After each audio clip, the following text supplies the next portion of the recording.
In New World, territory ownership is the name of the game. Without it, you can swiftly find yourself on the bad end of almost any deal you'll ever aim to broker, and left trying your best to rub two gold pieces together to afford an outhouse you'll call a home.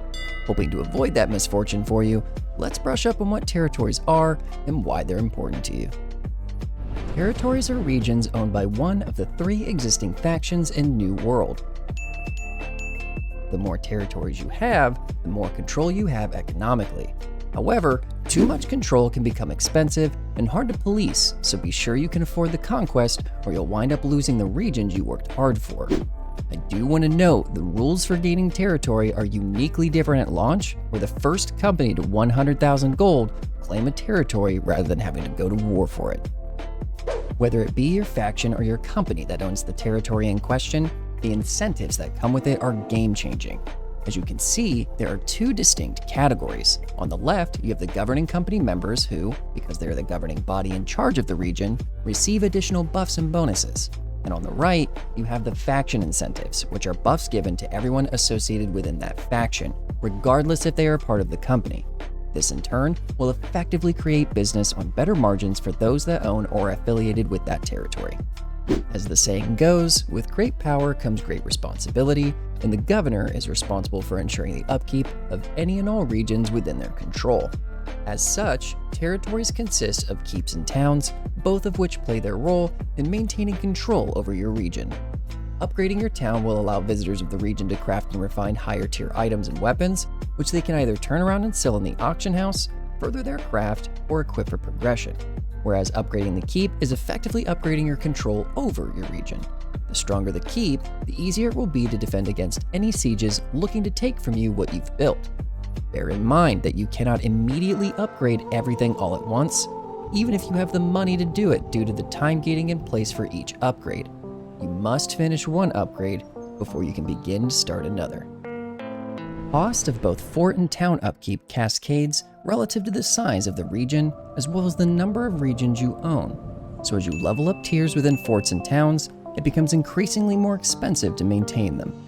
For every territory the governing company owns, they must pay territory upkeep every 7 days to prevent the degradation of their region.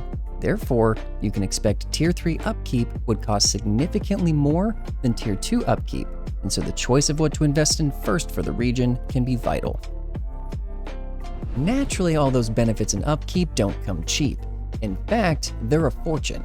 So in standard fashion, when we can't afford something, you tax it, and New World is no different. While everyone can openly see what the tax rates in a given region are, only the governor has the access to change them and is only able to do so once every 24 hours.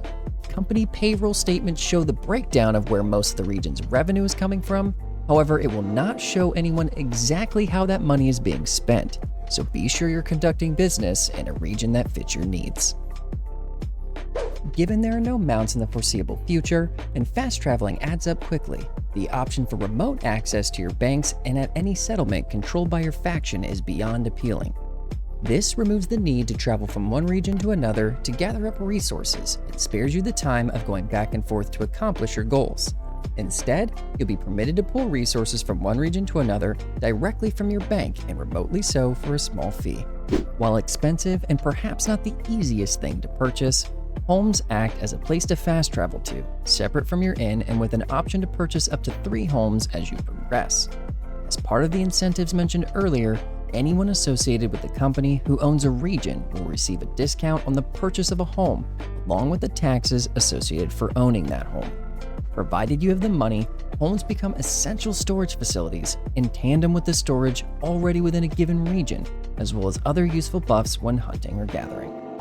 If you enjoyed this video, then please hit that like and subscribe button, and don't forget to hit the bell icon so you can always be notified of any upcoming videos. We stream regularly on Twitch at twitch.tv/copiousjack with all our links located down below.